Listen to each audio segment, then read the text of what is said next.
You know, I always say, you show me your crowd, I'll show you your future.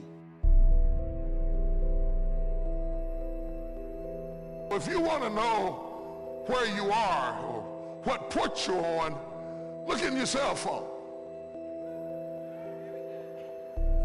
Because your cell phone will tell me who you talk to. And whoever you spend your time talking to, that's the port you're on. You cannot surround yourself with blindness and expect to see. You can't run around with prejudiced people and not be prejudiced. You can't run around with arrogant people and not be arrogant. You cannot run with packs of angry women and expect to be happy and fulfilled.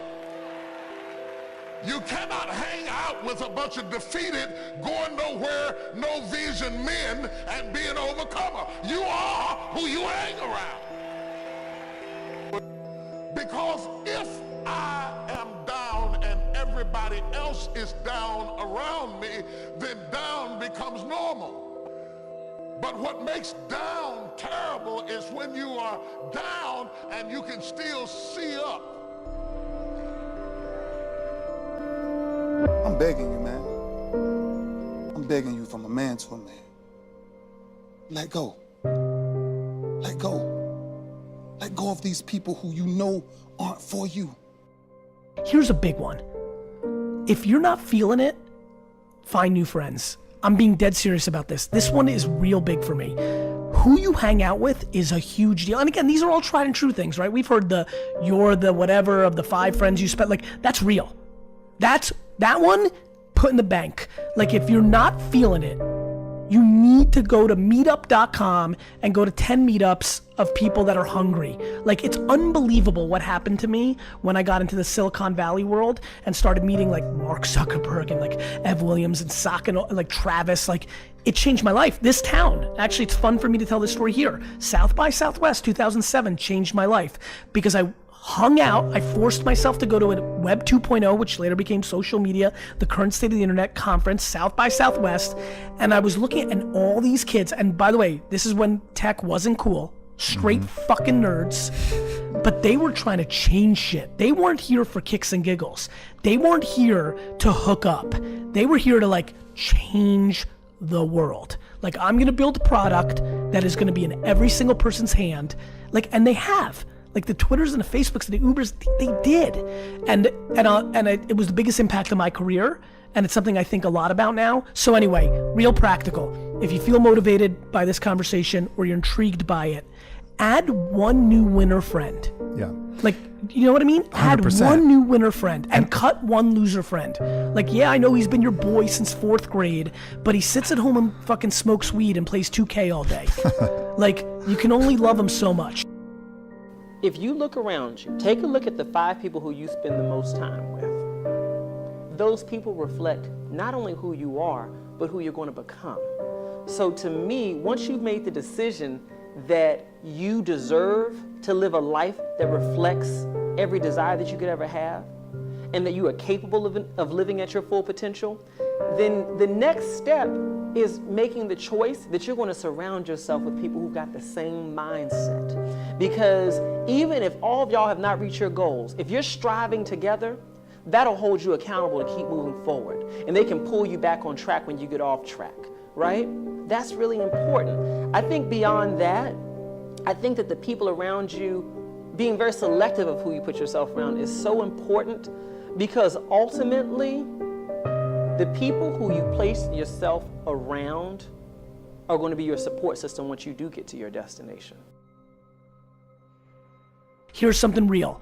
Go home, cut your loser friend and go find a winner friend. Go somewhere, like go to meetup.com, go to a Facebook group, join some shit, DM the 800 people that you think make sure they're not bullshitting, they're like doing what you want, and just make one new friend. I see it, like D-Rock, like he's right, like it's unbelievable to watch my team, like they get faster, they get smarter, they get more confident, right?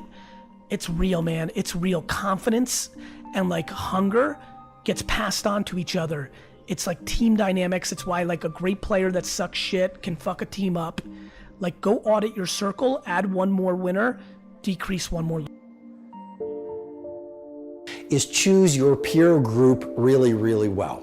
There's a lot of excellent science coming out and a lot of excellent research coming out that says the number one way to improve your behavior is to surround yourself with a peer group or social circle of people who are also playing at the level you want to be playing at. So if you want to be a high performer in terms of your productivity, populate your life with high performers. Now here's the science behind it. In the brain, we have something called the mirror neuron system of the brain. And it dates back to thousands of years ago when we were living on the savannah. And this mirror neuron system allowed us to model the behavior of the dominant people in the tribe. So if someone figured out a tool or figured out fire or a better way to survive, subconsciously, this system in the brain allowed us to model the behavior. And I think this is pretty fascinating information. Now here we are in the modern world, and what happens? Subconsciously, we are modeling the behavior of the people we spend most of our time with.